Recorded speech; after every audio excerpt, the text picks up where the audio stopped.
That's what. Ukuyiba nokutyhakala yibembeli yentsela Ntembeko. Thembeka umemela iinyembezi ezingapheliyo. Themba mqala uzoginya kodwa iqata suke lihluthe emlonyeni usale ubambo ngezantsi. Imitshato inzonzobisa umhlaba kubusona esinye imali.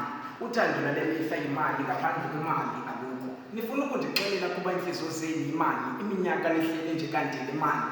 Yaphela imali utshata qha uthando yaphela. Kuba njengenculukuthi unomfimfithikazi nomnye komnye. Izolo belikhutha kwihotele namhlanje liqhuqa kwinkundla zamatyala kuba kuphela uthando. Back in days benikulungayiwayo uthando. Namhlanje nekolungwayo uthando. Iqale apha ukonakala le nto. Kufuduke uthando enhliziyeni kwangena imali yaqala into yonakala.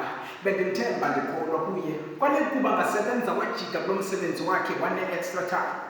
Wathi namhlanje usebenze i-overtime kanti ndingudlala i-overtime. Phulaphula ndinixelele xa ningakhupha imali eluthandweni ezithuki zingancipha xa ningakhupha uthando emalini. Imitshato